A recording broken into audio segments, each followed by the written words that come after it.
Ora, vamos lá esperar pelo Rafael e pelo André Cabrita. Se de facto existir um padrão, o André vai entrar uns minutos depois. Vamos ver.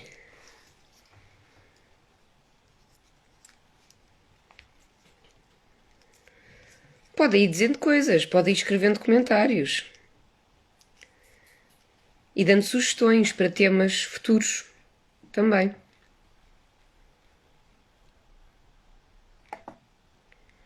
Eu vou aproveitando e vou fazendo aqui testes de som, porque estou a gravar para o Audacity, para depois o podcast ficar disponível em áudio na esradio.pt, quinta-feira. Olá Inês, quinta-feira às 9 da noite e sábados às 11. Olá Inês, bem-vinda. Ainda faço o podcast contigo, mulher. Senão... O direto de agora é sobre o quê? Pergunta a Inês. O direto de agora é sobre o estigma e a aceitação, não só social, mas a autoaceitação da questão da homossexualidade. E não só, portanto, da orientação sexual, das questões ligadas à identidade de género. E vamos ter aqui alguém também a partilhar a sua experiência, as suas dificuldades e as suas provações connosco. Só estou à espera que entrem, que isto de uma pessoa ser pontual é sempre tramado, não é? Eu sou pontual e por mais ninguém é, está tudo tramado. Portanto, hoje estou a fazer o podcast diretamente de Sesimbra, estou aqui em modo spa, em modo relax, mas ainda quis fazer aqui este direto na rua, mas está uma ventania. Olá Carla, bem-vinda sempre, tu não falhas uma, hein? A Carla tá sempre aqui, fantástico. Ora bem, quem é que me está a faltar? Falta-me o meu Rafael, que lhe vou mandar uma mensagem aqui pelo WhatsApp. Isto depois é todo um cenário de tecnologia, não é? Eu estou com o telemóvel a fazer um direto para o WhatsApp, para o Instagram, e depois estou com o computador ligado, com o WhatsApp aberto, com o Facebook, e olha, a Maria João Bigode já entrou, quer dizer, a malta do doutoramento está a entrar e o Rafael não entra. Não me parece nada bem. Onde é que está o Rafael? Vou-lhe dizer, estou à tua espera.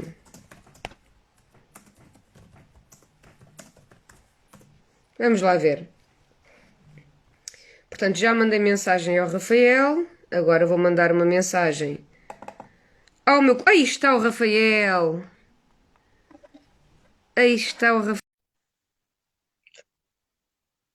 Tenho muita luz atrás de mim.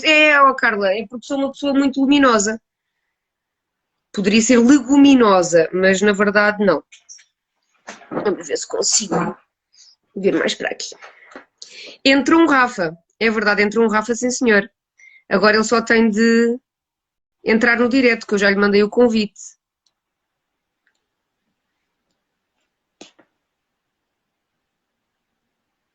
Rafael, tu estás convidado, homem. Agora só tens de aceitar.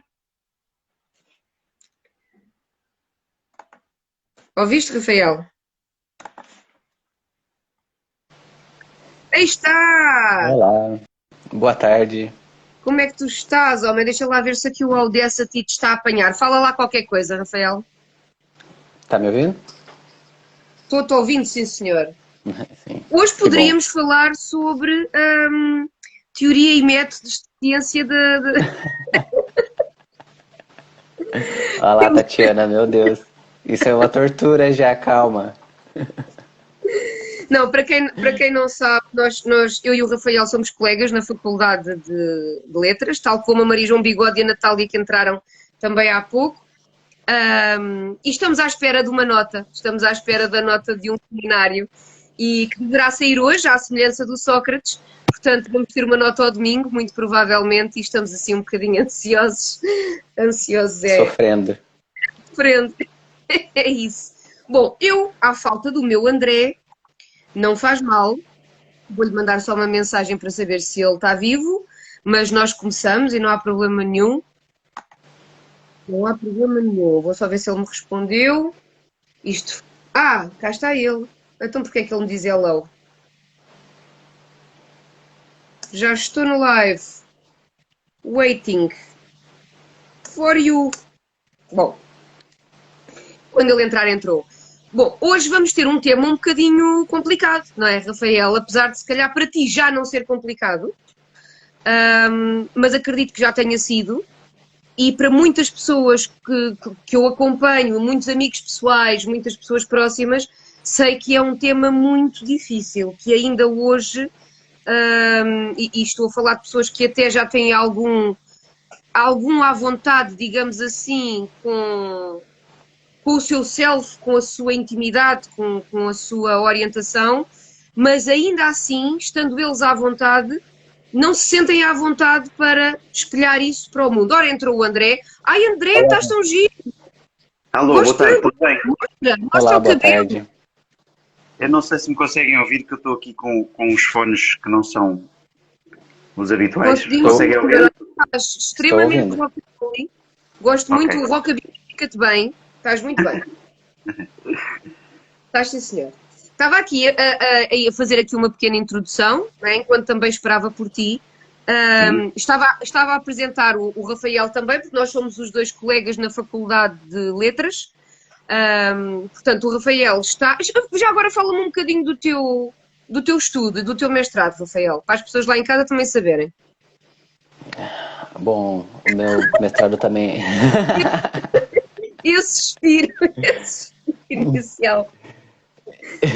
Ele é na área de história, mais precisamente.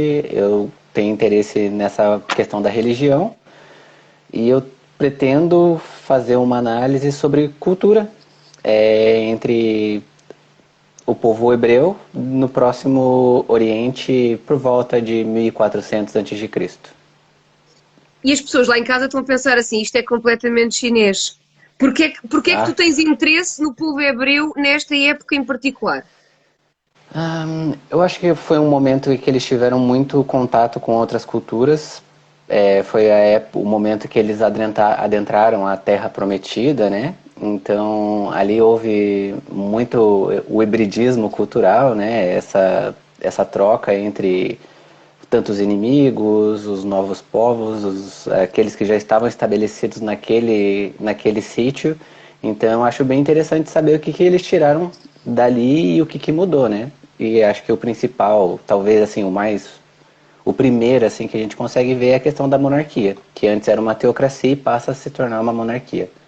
Ok. E tu achas que esse teu interesse pela história e por essa altura de cruzamento cultural, hum, também influencia o resto da tua vida? Tu és uma pessoa que se interessa por conhecer o outro, por aprender mais culturas, por esta abertura, e acredito que sim, senão não estavas a falar deste tema hoje também, não é?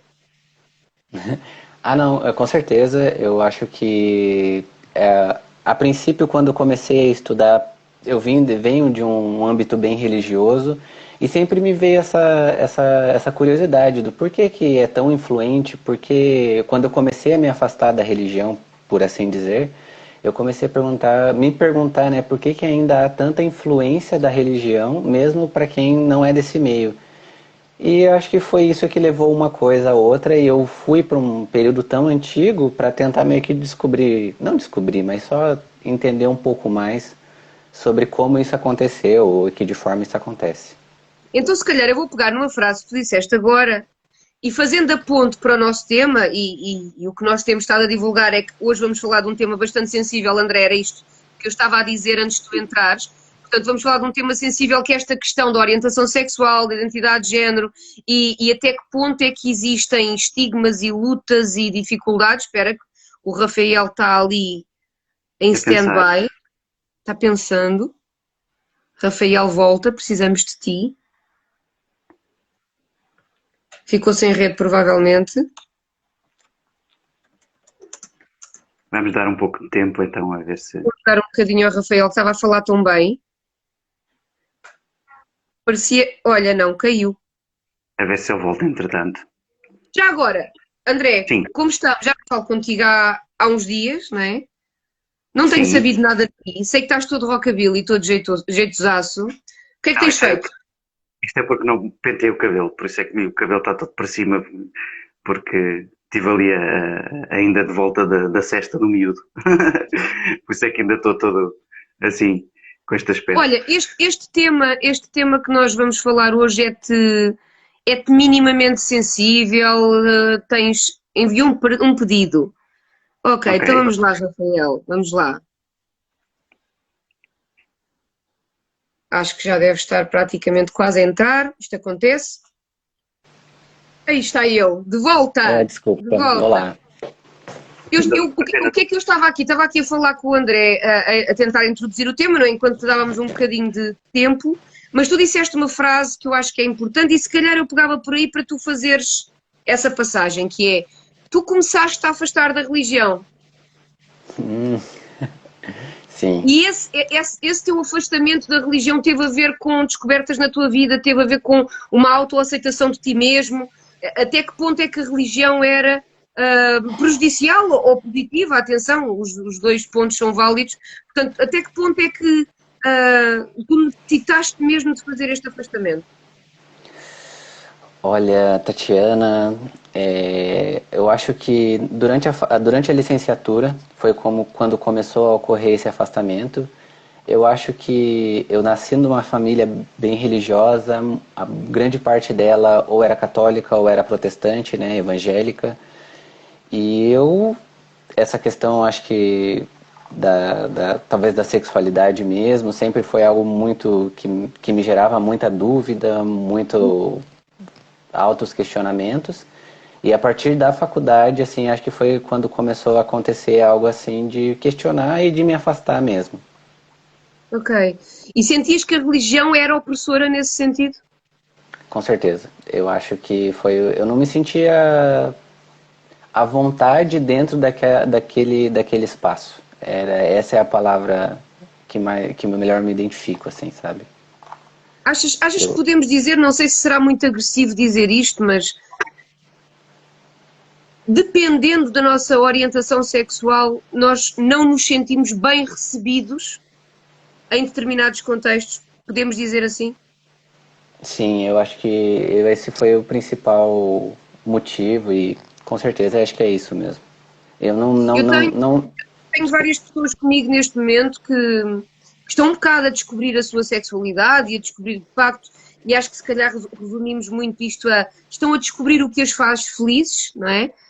Um, porque as pessoas pensam muito nesta coisa de uma forma tabu, ainda como uma heresia ou como um pecado, ou dessa maneira, e tudo uma felicidade. Acho que pensarmos nisto do ponto de vista de o que é que me faz feliz e como é que eu posso ser mais feliz e, consequentemente, fazer o mundo mais feliz, a coisa torna-se tão simples, não é? Que de repente parece que nos sai o peso todo de cima. Mas eu conheço muitas pessoas com muita dificuldade, não apenas na aceitação do outro, mas na sua própria autoaceitação. E eu acho que essa é a primeira barreira. Tu sentiste isso, ou nas pessoas que conheces, tu sentes isso, sentes que esse obstáculo é o primeiro? Acho que com certeza. Durante muito tempo eu tentava. É isso, eu acreditava que tinha algo errado comigo. Eu não entendia, né, como que funcionava essa questão da sexualidade, então até certo ponto eu queria me afastar disso de toda maneira que eu podia. E isso era na aceitação do próximo, eu não aceitava nos outros e com certeza não aceitava em mim também. Até depois de um tempo, quando eu comecei a entender melhor, eu até aceitava o outro. E eu achava que eu me aceitava, mas não. Então, o que tu estás a dizer, e isso faz-me todo o sentido, quando estamos nesse processo de negação de nós próprios, e atenção, Rafael, nós negamos-nos a vida toda em várias coisas, não é? Nós temos artistas que se recusam a ser artistas porque não é suposto ou porque a família não quer, isso também é uma negação do self, não é? Achas que essa negação, quando começa a ocorrer, faz com que a pessoa se torne, antes de se aceitar, se torne ela própria homofóbica? Com certeza. Eu acho que era isso. Eu tinha atos, acho que de homofobia, talvez mais veladas. Eu via aquilo como algo sendo. Eu tinha que me afastar daquilo porque era errado, era pecado, ou seja lá qual o motivo, a sociedade, o machismo que seja. E era isso, eu precisava me afastar e apontar e de alguma forma às vezes até atacar, era uma forma de eu me proteger. Ok. E aqui isso acontece com muita gente. André, não sei se queres. Eu estou aqui a debitar coisas e também estou interessada e curiosa na experiência do Rafael, mas por favor, homem, tu fala. Tu fala-me.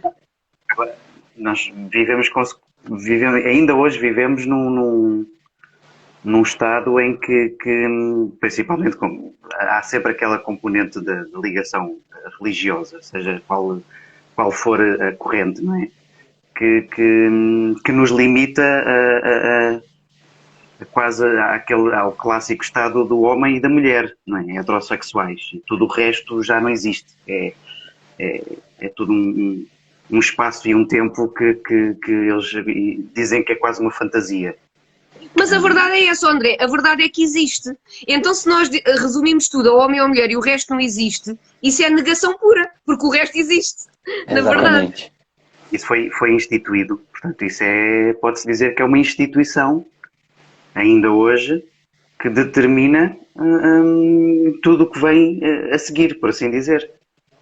Logo alguém que esteja a descobrir a sua sexualidade, desde muito novo, ainda por cima é sempre um período de idade muito complicado, não é? Também, além da parte da sua descoberta fala toda a sua descoberta da sua personalidade, da individualidade, da sua persona. Estou-te a ouvir mal, André. Estou-te a ouvir, não sei se o microfone está a apanhar bem. Então, isso eu tive que improvisar aqui. Conseguem ouvir-me agora? Assim, com boa projeção, sim. Ok, eu tive que.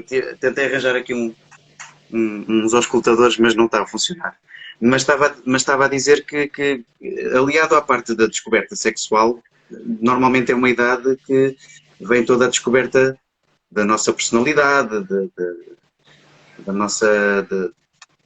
Seja só, não é só a nível sexual, né? É a nossa personalidade, o nosso eu, o que é que nós queremos fazer, não é só a parte do quem é que nós queremos ser em termos de persona sexual, não é? É tudo o resto. Mas esta área acaba por ser uma área que muitas das vezes não. Acho que é mesmo a base para que a pessoa possa se desequilibrar ou não, se não fizer bem esse percurso, se não se descobrir na sua totalidade. Daí normalmente é que é perigoso, acho. Pode ter meio caminho de descarrilarmos em tudo o resto. Acho eu, é a minha opinião. O Rafael sabe que eu ainda há pouco tempo apresentei um trabalho em que falei sobre isso, não é?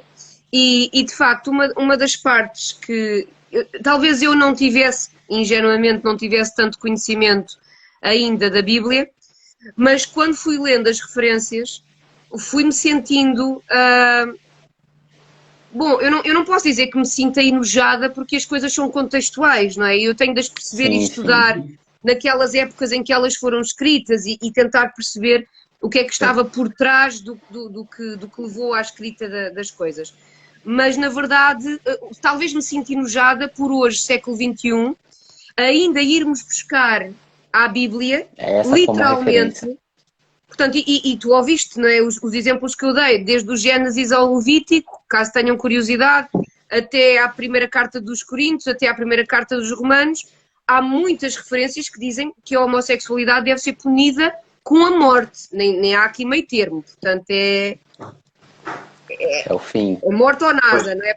E que coisa naquela altura lhes fizesse algum sentido, eu posso tentar elaborar um raciocínio e tentar que hoje em dia nós usemos a Bíblia como bode expiatório para justificar a raiva e a homofobia e a hostilidade e às vezes a própria imitação que nós temos relativamente aos outros é que já me parece um bocadinho de engolir, digamos assim, já me custa.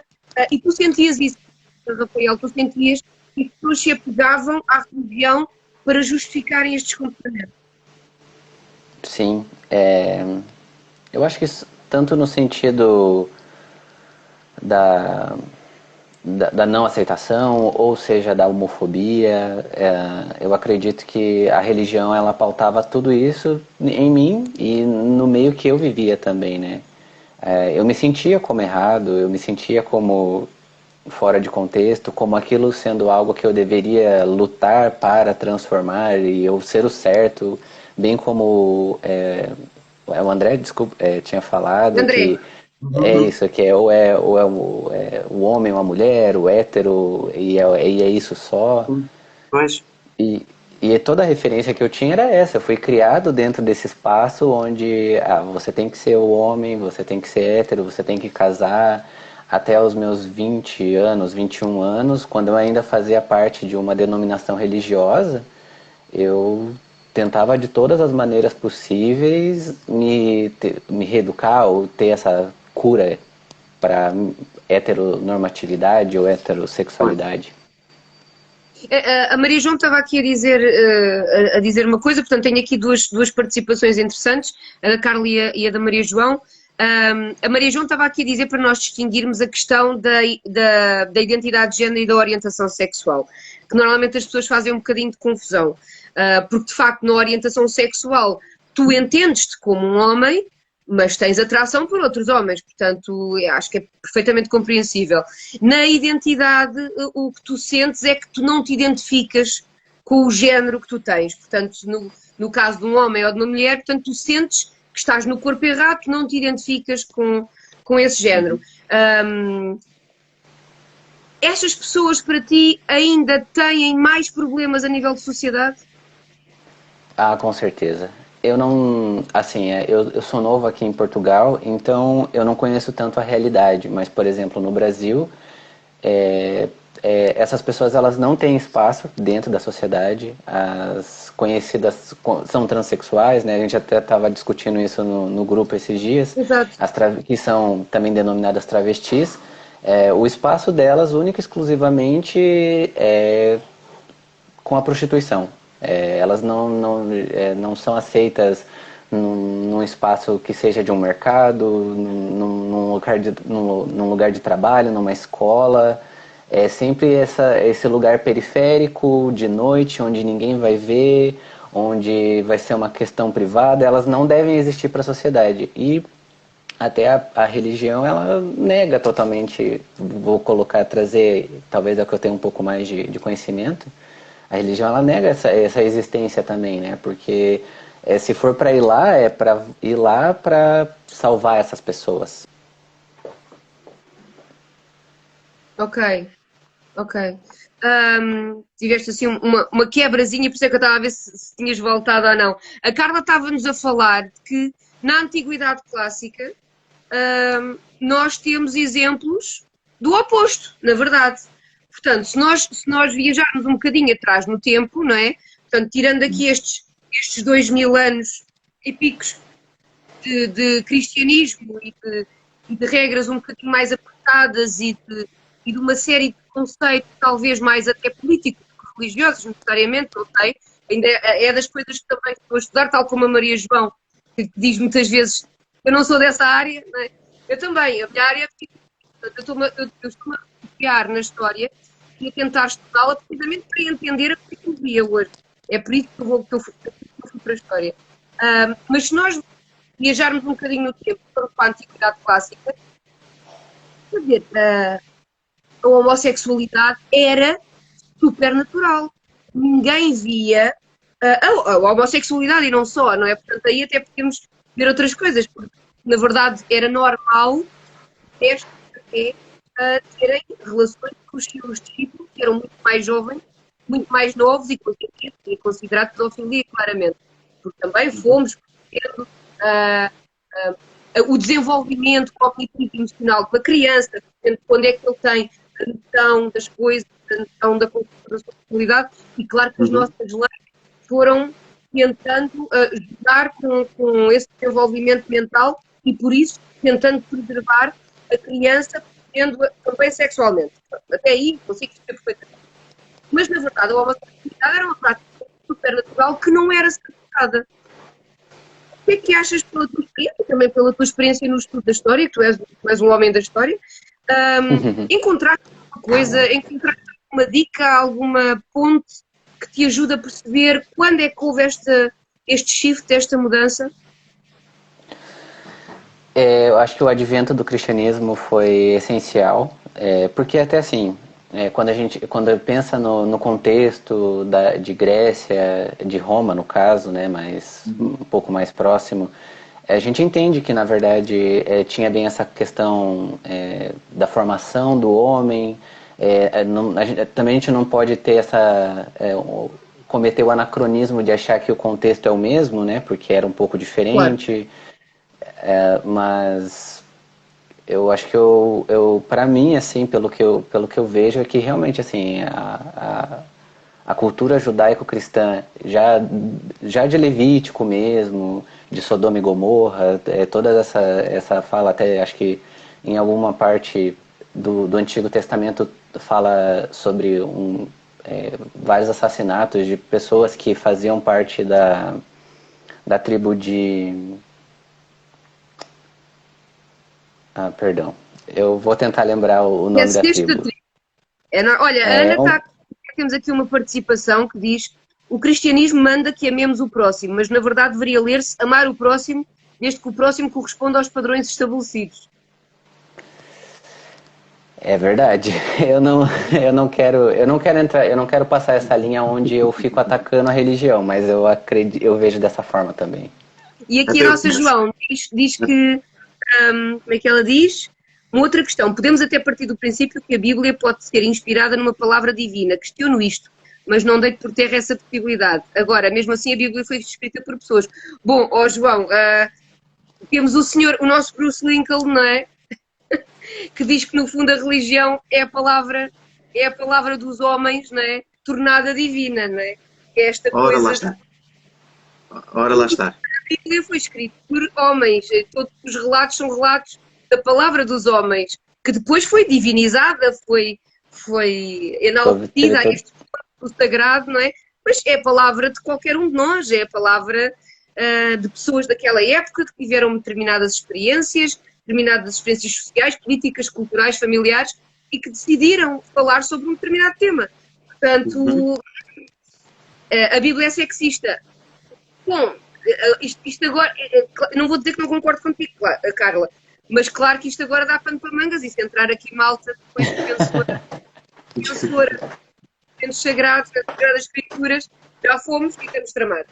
Portanto, que a religião judaico-cristã foi muito castradora, sobretudo a nível da ligação do eu com o corpo, com a sexualidade, com a liberdade, com a expressão, e foi não apenas para essas livres expressões que têm a ver com a nossa orientação sexual, a nossa escolha, aquilo que nós somos que nos define, não é? Mas também relativamente à mulher, porque a religião judaico-cristã castrou violentamente a mulher, e de relembrar que estamos a falar de sociedades que tinham um panteão de deusas e que a mulher era vista como o útero, o mundo, não é? O berço da criação, das florestas, como é que diz? Das colheitas, dos animais, etc. Portanto, sim. Quando vemos a oportunidade que lhe é inerente, era divinizada também dessa forma. E, portanto, esta tradição judaico-cristã foi castradora para todos. Foi um bocadinho castradora para todos. E lá está, foi feita por homens, claro que sim. A João diz que é agnóstica, portanto, não sabe. Claro. Eu acho que você tem muita razão, Tatiana, porque quando a gente pensa na ideia de Vênus entre os romanos, que tinha toda essa importância, talvez ela até, na questão do sincretismo, ela tenha em algum momento passado para a Igreja Católica, mas com certeza você vê que a importância da mulher, ela cai de uma maneira...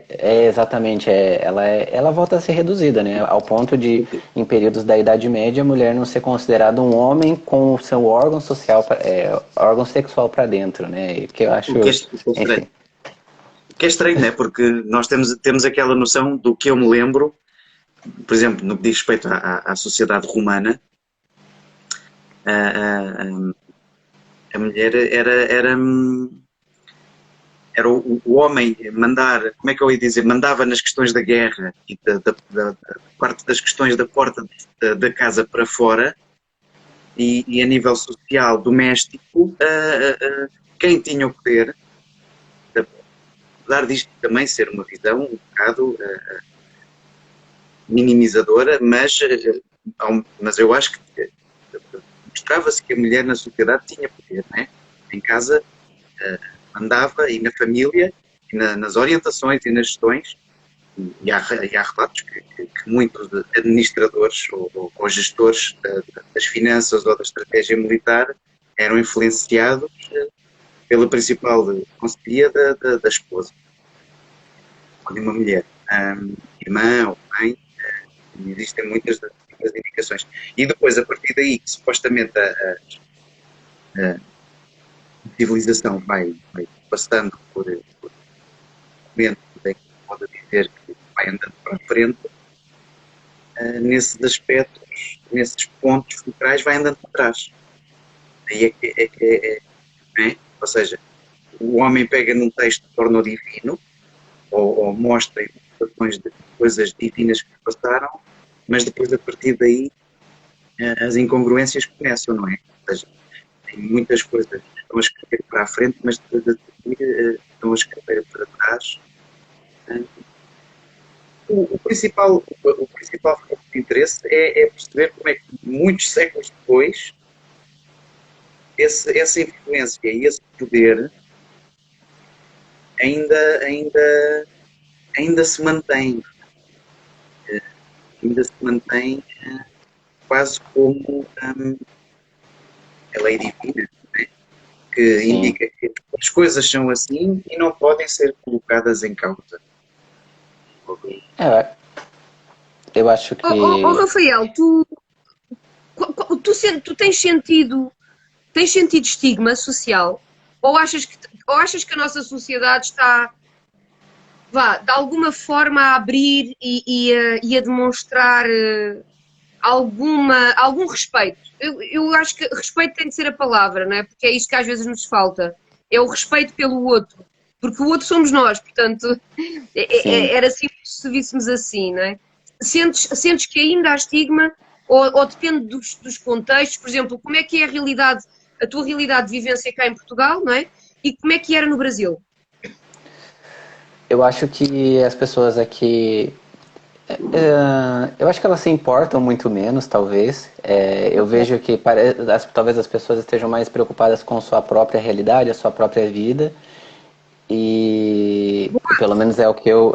Enquanto lá eu vejo que tem muito essa questão ainda de você tem que ser de determinada maneira, você tem que agir segundo. Exatamente, cumprir esse papel, essa função social. E embora lá eu vejo também que as pessoas elas têm uma cabeça mais aberta, as coisas estão mudando. De 15 anos para cá eu vi que houve um salto gigantesco assim, mas é isso, ainda tem essa coisa do tá bom, mas e o que esse ponto de vista, que seja o conservador ou religioso, diz a respeito disso? E às vezes ele acaba predominando de certa maneira. Pois. É isso que eu sinto, né? Já tiveste alguma situação em que algo te fosse impedido ou vetado por uma questão de orientação sexual? A oportunidade de trabalho.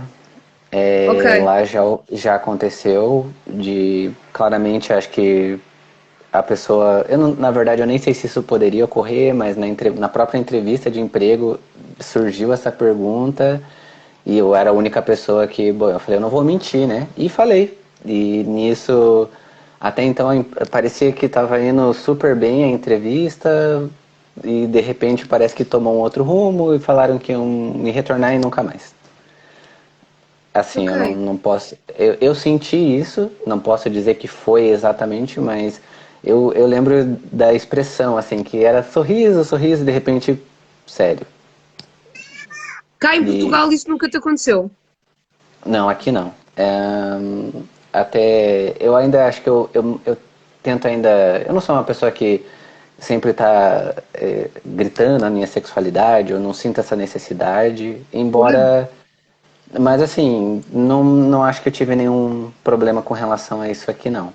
As Está pessoas toda, a até me gente, está toda a perguntam. gente em pânico a pensar, mas foi no Brasil? Foi em Portugal, mas por que raio perguntaram isso? Não, foi no Brasil, malta, foi no Brasil. Cá Foi no Brasil. cá acredito que exista, mas fico feliz de não ter sido cá. Fico muito Cá, Não, feliz. então, olha, aqui. olha que eu, se me Pode falar, permitem desculpa. dar uma chega naquilo que vocês acabaram de dizer, e atenção, é a minha opinião, isto é um pouco como um dos últimos assuntos que conversámos aqui nos nossos diretos.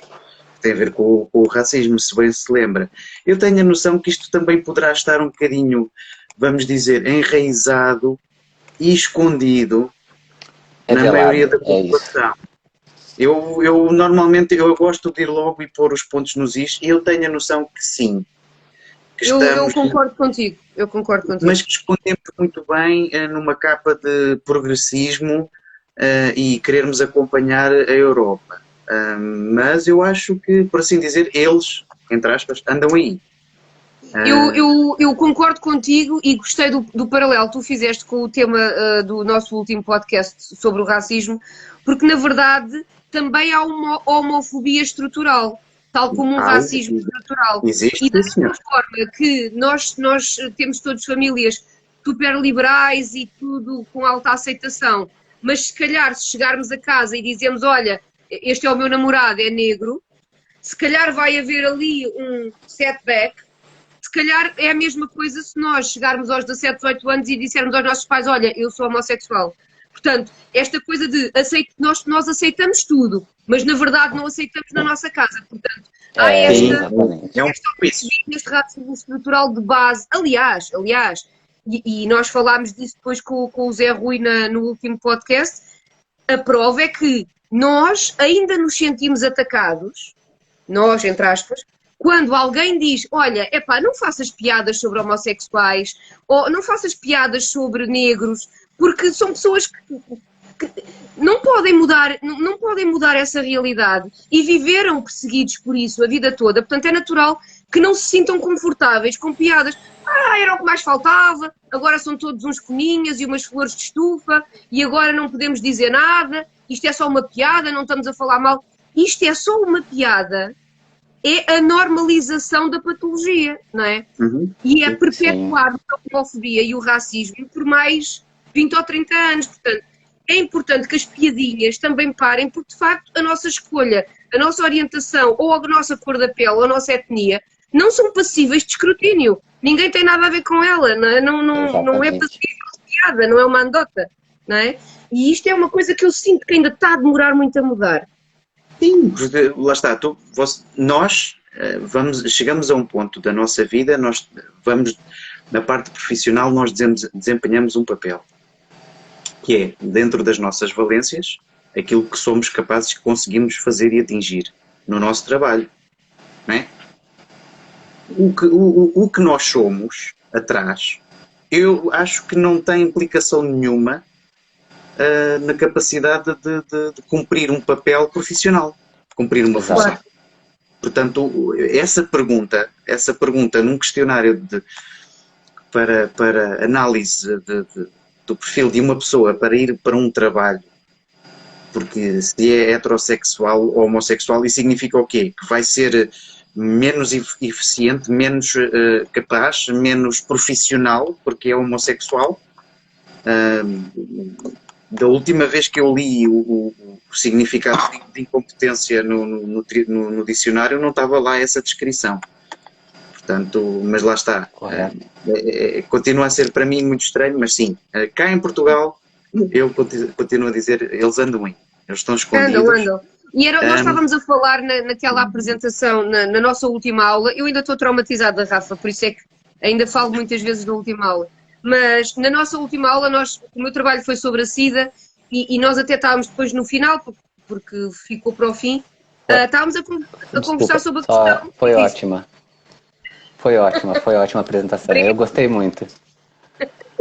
Mas estávamos de facto todos juntos a conversar e estávamos a conversar sobre a questão dos homossexuais não poderem dar sangue ainda. Isso é uma coisa Ainda parece há que um estereótipo é uma que diz é que uma ele é doença. homossexualidade, se ele é homossexual, ele é promíscuo. É doente, é doente, Exatamente. é Pensamento. uma Isto é um... doença. Se ele é homossexual, ele pode ter doenças sexualmente transmissíveis. Quer dizer, que isto só visse em 1981, não é, Rafael? Como quando Não apareceram havia, os não, primeiros. não havia Exatamente. Agora, sim, agora hoje, hoje 2021, como assim? Como é que nós podemos pensar que uma pessoa, com base na sua orientação sexual, é mais ou menos promíscua do que um. Epá, desculpem a expressão, isto depois vai para o YouTube, André, não sei se podes pôr pis, mas quer dizer, então não há heterossexuais companheiros, pelo amor de Deus, desculpem lá a expressão. Então temos de ter cuidado com o mentira. heterossexual quando vai dar sangue. Então não temos de Hoje ter em cuidado dia, com toda a gente no geral. Qual é a questão? Exatamente. hoje em, hoje em dia sabemos, no contexto português, no final dos anos 80, princípios dos anos 90, que o grande boom de taxa de incidência de SIDA em Portugal não era como se pintava dos homossexuais, não era dos toxicodependentes, eram os homens de família. Acho que dê-me só um instante, que eu acho que estou a ser aqui quase invadido aqui no quarto. Ah, é o direto e ter ali um miúdo ali fora da isso. É mesmo Mas assim, faz parte. já está controlado. Mas era o homem de família, o homem tradicional família, não é? Que com a mulher em casa iria, vamos dizer assim, alargar os seus horizontes sexuais fora de casa e depois, lá está, com relações sexuais sem proteção, contraía-o. E depois muitas mulheres, mães de família, Grande dia, beijinho grande, abraço grande para ti, irmão. acabaram por descobrir serem portadoras da doença apenas a terem como companheiro sexual o seu marido. Há que dizer as coisas É assim. verdade. É verdade. Portanto, o irónico da coisa, por Pessoas assim dizer, casadas há 30, 40 anos que tiveram de fazer testes à SIDA sem nunca terem tido um caso extraconjugal, precisamente por causa disso. portanto, lá está. O facto, o ainda termos que andar muito, lá está. Há pouco tempo é que, como estavas a dizer, podem dar sangue. Tipo, ok, foi preciso, foram feitos décadas de estudos de ADN, tipo, conseguiram Olha que, na verdade, desmultiplicar aquela. Isso para mim é tão. Já podem. Não sei se já podem. Era Eu essa tenho a a nossa noção, dúvida há eu uma tenho, semana ou duas. eu tenho a noção que há pouco tempo a legislação foi alterada nesse sentido, de poderem doar sangue. O que para mim, tipo, ok, está bem. Porque vamos transmitir a homossexualidade pelo sangue. Estou aqui a ver as notícias de 2021. Os homens que têm sexo com homens só podem doar sangue após 12 meses de abstinência sexual. Onde é que isso é pedido a um heterossexual que vai à casa da Kikas? Onde? Essa é a legislação de hoje em dia, 2021. Essa linha está lá. 2021. Não, Telmo, Ok. não podem. Estou a ver a notícia de 2021. Diz aqui, os critérios são confusos, mas o modus operandi é quase sempre o mesmo. Homens que têm sexo com homens só podem doar sangue após 12 meses de abstinência sexual. Esta notícia é dia 25 de janeiro de 2021. Ok. Então, estamos aqui tão avançados na nossa sociedade e ainda assim É chocante. Para mim, esta é talvez uma das coisas mais chocantes. Não sei, não consigo não consigo encaixar. Rafael, a tua família esteve do teu lado ou foi um obstáculo? a princípio, a minha mãe, acho que ela teve um pouco mais de dificuldade, talvez por ela ter me criado grande parte da minha vida sozinha, então, e ser essa parte mais religiosa, ela teve uma dificuldade maior para aceitar, exatamente pelo medo do que os outros iriam fazer comigo, mas também por uma questão de religião, de ser a coisa certa ou não a ser feita. O meu pai, por outro lado, já foi mais pelo lado do o que a gente pode fazer, saiba que nada vai mudar, mas assim, de maneira geral, eu acho que eu fui bem contemplado com pais que foram muito amorosos. A minha Opa, que mãe bom. hoje, exatamente, hoje a minha mãe é uma das pessoas que eu converso com a respeito de qualquer coisa.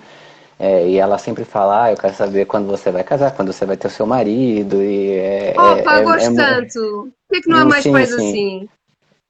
Ela é o tipo de pessoa que eu vi assim, que ela não estava preparada, não era algo que talvez ela queria para a vida dela. É, não sei se tem essa mentalidade de quero ter um filho homossexual, ou enfim. Mas que com o tempo ela entendeu isso e viu que nada tinha mudado e só continuou a. Rafael, eu acho que na verdade não há aqui uma questão de eu quero ter um filho homossexual ou heterossexual ou pianista ou vocalista ou quer dizer, não é por aí. Eu acho que qualquer pai quer ter um filho feliz. Sim. Eu E acho que o resto é o caminho para a sua felicidade, seja o que for, não é? Eu Seja o acho que que, for. acho que com o tempo foi isso realmente que ela veio. Eu quero que ver o meu filho feliz. Isso que é o mais importante. E eu acho que eu vejo muito dessa questão do que reflete em vários amigos homossexuais meus, do que os pais queriam para eles. E às vezes é isso, queria que ele tivesse casado, queria que ele tivesse desse jeito, e muitos não assumem, não têm essa capacidade de sair do armário devido aos pais, assim, principalmente, porque é uma Achas, influência. Rafael, que há pais dentro do armário? Com Boa certeza, pergunta. com Boa pergunta. certeza. Eu É porque eu tive. estava a ouvir o que o Rafael estava a falar logo no início e é uma coisa que eu sempre defendi, não é? Eu sempre desconfiei dos homofóbicos, desculpem lá qualquer coisinha, mas eu desconfio porquê? E isto é uma coisa também, se calhar, muito junguiana e que eu estudo muito, mas normalmente o que nos irrita no outro reflete a nossa sombra, reflete uma parte de nós que nós queremos deixar lá para baixo, reprimida, Uhum. recalcada. E quando eu vejo raiva muito forte contra qualquer coisa que não nos faz mal diretamente, eu penso, calma lá, Por que quê? temos sombra, não é? Temos sombra a ser projetada no outro. Ou seja, eu estou a identificar coisas minhas que não quero para mim e vejo no outro e eu estou revoltada é comigo. E então, por isso é que eu te fiz Exatamente. esta pergunta, não é? Porque atenção, isto vale, não é só para estas questões, vale para tudo, não é? Para tudo na vida, tudo aquilo que nos irrita muito no outro, devíamos pensar um bocadinho sobre nós. Mas, nesta questão, quando temos pais muito acérrimos contra a orientação sexual do filho ou da filha, eu desconfio desses pais. Porque um pai que ama é um pai que acolhe. O amor Sim, incondicional é o amor entre um pai e um filho. Portanto, mesmo que haja um choque, porque não estava à espera, mas esse choque depois há de passar e há de haver o acolhimento. Quando há aquela raiva, e eu conheci, infelizmente, grandes amigos meus que foram postos na rua pelos pais, que ficaram sem teto, que ficaram completamente perdidos. Eu desconfio é destes pais, e é por isso que eu te estou a perguntar, Rafael, achas que há pais no armário, nesse sentido? Casais que mantêm o casal de fachada, mas que na verdade se calhar temos um pai que pode ser um homossexual reprimido, que não se aceita e como tal ao ver o filho manifestar livremente essa expressão, isto ativa esta questão da sombra projetada. sim, com certeza. Eu não tenho dúvida. Inclusive, na minha experiência pessoal, eu conheci, assim, questão de eu meio que me assumi e eu tava normal assim um dia e uma pessoa veio conversar comigo pelo Facebook e eu falei, tá, mas eu conheço essa pessoa, ela é casada, por que que ela tá. E quando eu vi, era exatamente isso. É, e era isso, pronto. A pessoa literalmente ela queria manter aquela fachada de heterossexual, de pai de família, mas no escondido, no segredo, no oculto, né, tinha essa questão. E assim, é aquela pessoa que é extremamente fervorosa contra a homossexualidade, que vê como uma doença, enfim, às vezes nem tão ligada à questão da religião, mas ligada mais a esses padrões de como o homem deve ser. E de repente você vê essa pessoa conversando com você, querendo ter alguma coisa e é isso. E você fica até em choque, assim, sabe? Eu acho que esse é o nosso problema, é realmente a incapacidade. Tu disseste uma coisa interessante. que há pessoas que se focam nesta coisa do homem e da mulher e do pai de família. E isto, já não temos muito tempo, temos 10 minutos, mas isto remete-nos para uma outra problemática que tem vindo a ser falada, que é, mas um homossexual pode ser um pai de família? Não, lá Exatamente. está, não, o que é que ser homossexual ou não ser homossexual ou ser heterossexual implica que a pessoa, eu como pai do Tomé, que tem agora 2 anos, eu vou querer que ele seja feliz.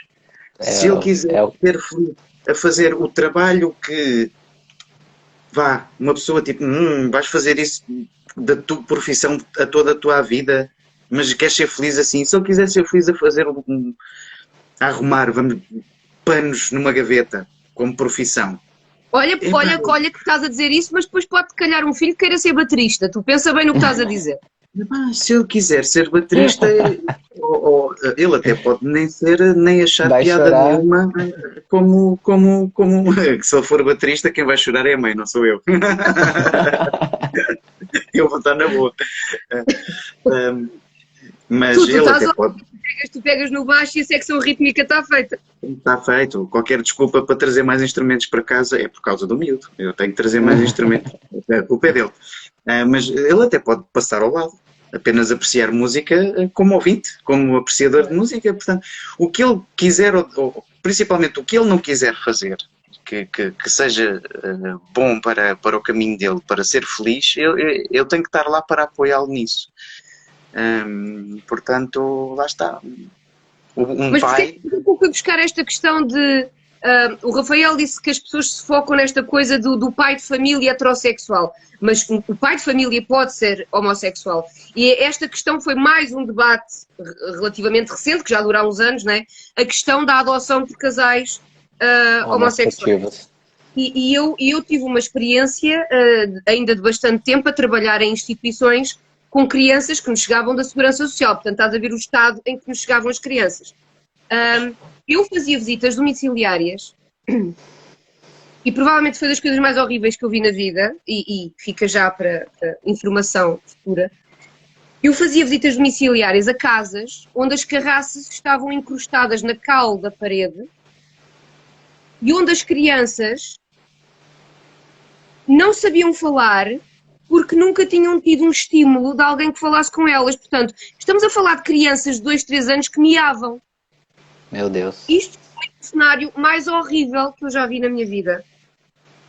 Ou de ir a visitas a casas onde as crianças vinham à porta nuas e todas mordidas por insetos e por pulgas e por carraças. Portanto, isto eram crianças ao cuidado de casais heterossexuais altamente disfuncionais. Portanto, a disfunção, e é isto também que eu quero passar como mensagem, o desequilíbrio e a disfunção existem em qualquer casal. Exatamente. Pode existir em qualquer casal, de qualquer orientação. Da mesma forma que um casal sexual equilibrado e feliz pode dar amor, acolhimento e criar um jovem para ser um adulto espetacular, com um lar cheio de amor e cheio de equilíbrio, e às vezes casais heterossexuais não o conseguem. Portanto, esta questão ultrapassa por um Bagdá a questão da orientação sexual. Não tem nada a ver. Tem a ver com o amor, e o amor não tem a ver com a orientação. E isso é uma luta difícil. Eu, por exemplo, já desisti de ver as caixas de comentários das notícias. Porque parece que todos os homofóbicos e... Bom, não vou dizer outras expressões, mas todos os homofóbicos e racistas e outros istas e outras coisas saem do chão que nem comer, e parece que estão à espera de ter aquele rasgozinho de um tema que lhes permita eles deitarem aquela raiva e aquele fel para ficar para fora. Exatamente. Mas é assim, notas isso, Rafael? Com certeza. Eu acho que entra bem nesse ponto mesmo em que eles acreditam que um homossexual é algo anatural, fora de contexto, que ele não deveria existir na sociedade. Então, a partir do momento que ele vê que ele está querendo tomar esse lugar na sociedade onde ele consegue ter uma família, criar uma criança, ser funcional dentro de uma sociedade, para ele isso é uma aberração, é algo que fora da realidade, eles não querem nem, acho que lidar com isso, ver isso de uma maneira geral, né? Muito da experiência que eu vejo é isso, como que essa pessoa que não deveria ser desse jeito, que deveria entender que ela tem algo errado com ela, não tá fazendo o que só aqueles que são considerados normais estão fazendo. Uhum. Sem dúvida. Sim, esta questão a mim, hoje, por exemplo, tivemos o Rafael, éramos para ter tido outra convidada, para além deste painel fantástico, mas éramos para ter tido uma grande amiga minha, que é a Liliana Galinha. A Liliana é super à vontade e assumidíssima com a sua orientação sexual, e é por isso que eu acho que me dou tão bem com ela, porque eu adoro pessoas resolvidas, sejam elas de que natureza forem. E de facto ela é uma pessoa super, super proativa nesta coisa da luta pelos direitos e nos movimentos LGBTQIA+, né? E é daquelas mulheres fantásticas que anda com t-shirts a dizer alfabeto máfia e usa a bandeira. Ela usa a bandeira de alto a baixo e por acaso espero poder tê-la noutro episódio, porque de facto é bom também ter o outro olhar, não é? Como é que é para uma mulher, porque aqui estamos a Com falar... certeza. A mulher tem uma série de caracteres femininos associados àquele padrão de princesa e eu por exemplo, eu sou uma besta, não é? Eu agora estou a Como ser um assim? bocadinho eu agora sou um bocadinho mais feminina e atenção, não tenho, nem sequer me estou ralada se as pessoas acham que eu sou homossexual ou bissexual ou heterossexual. Por acaso sou hetero, mas também se algum dia mudar de ideias não tem problemas Não nenhuns. tem problema nenhum. E sempre usei cabelo rapado e sempre usei coisas muito masculinas, porque gosto daquela energia guerreira da força do masculino, sempre gostei. E sei que as pessoas às vezes olham para nós um bocadinho, porque não correspondemos àquele estereótipo da princesa, não é? Do cabelo, Sim. pelo meio das costas, da Rapunzel, A aquela, Disney. Disney exatamente, Princess. Princesa Disney. É isso. a Disney a criar estereótipos desde sempre, aliás. Sim, com Sim. certeza. Tatiana, é só um comentário que é bem importante também, que eu acredito, é sobre o espaço que a mulher tem dentro do movimento LGBTQI+, por exemplo. Porque muito se é falado, muito se é dado pauta e fala para o homossexual. Mas a gente vê isso acontecendo, que o quanto as lésbicas, né, quanto elas são deixadas de lado, quantas vezes elas sofrem também essa questão velada, e além do machismo que entra em relação nesse contexto, vem essa parte também de que é dado palco só para o homossexual, para a dor dele, para o sofrimento dele. E eu não estou dizendo que não tem que ser dado, mas eu acho que é igual. Claro, claro, claro. Sim, sem André, dúvida. e tu também partilhando um bocadinho a tua experiência, tiveste alguém próximo, amigos próximos que tivessem lutado com esta situação?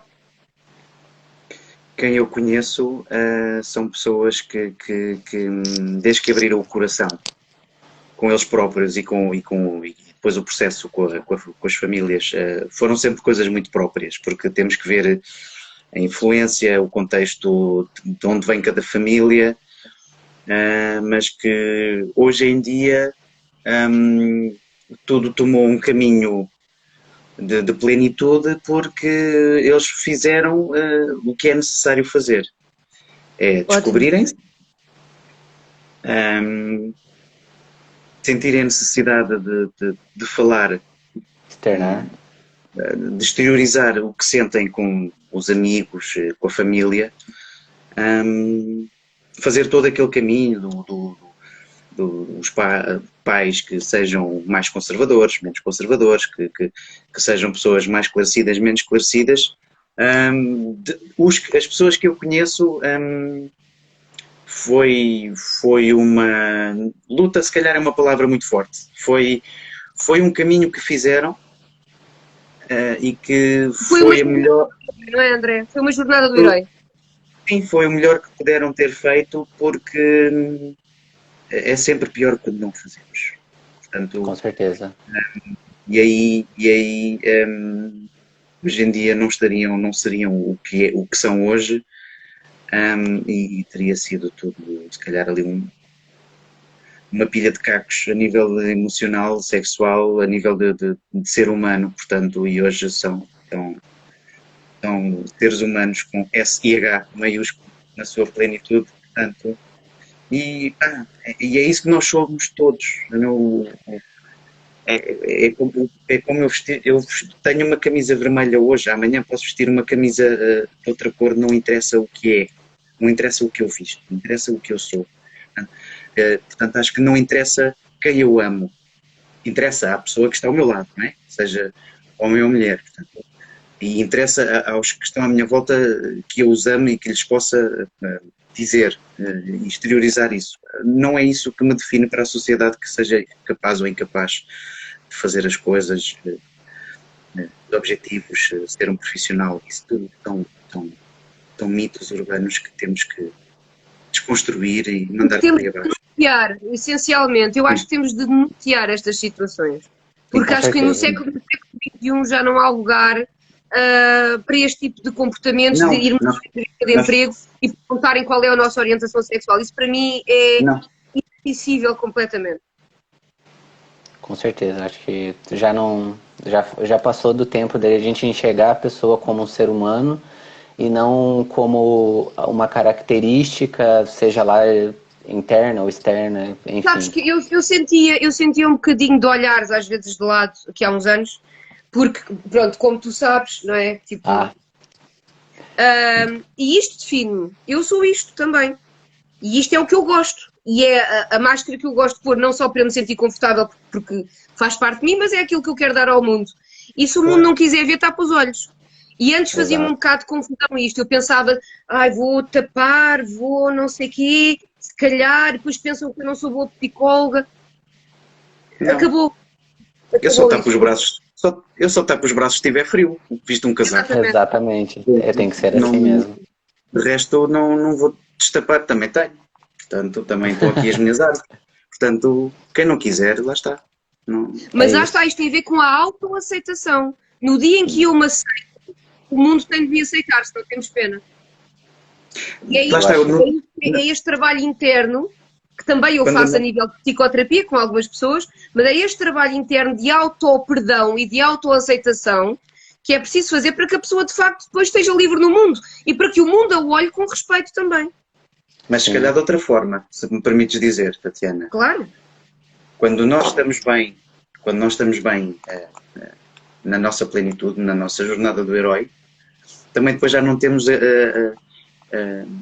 já não vamos gastar a energia para nos pormos em bicos dos pés a gritar para o mundo que sou assim ou que estou aqui. Portanto, é verdade. Acho que antes disso, se calhar, a certas alturas fazemos isso, pomos em biquinhos dos pés. Sim. E gritamos para nos ouvirem ou para olharem para nós, para nos verem. Mas quando chegamos a um ponto que já não temos de o fazer, não temos de o fazer.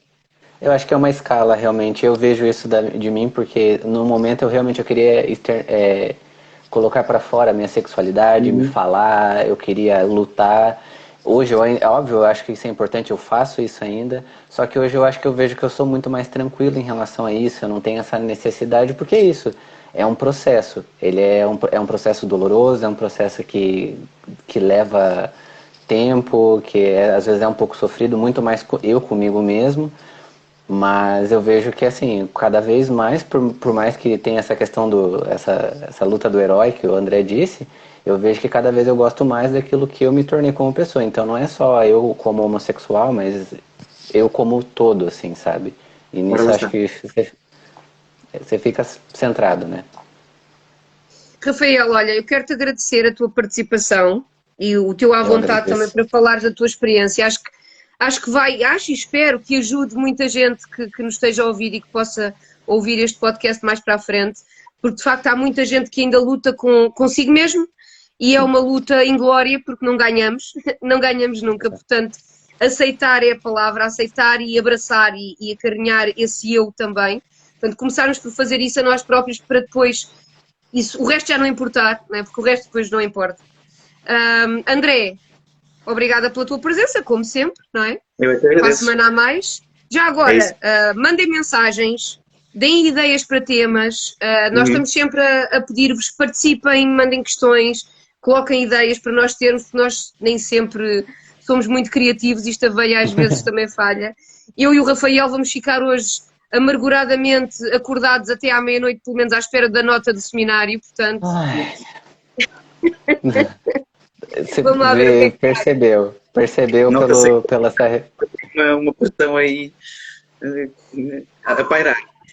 É. E a todos os que nos estiveram a ouvir, obrigado. Este podcast vai ser transmitido na esradio.pt quinta-feira às 9 da noite, sábado às 11 da manhã. E para a semana a mais. Beijinhos. Obrigada, Rafael. Beijinhos, muito Beijinhos. obrigado. Uma boa tarde para todos. Obrigada. Boa tarde. Um abraço, Rafael. Um abraço.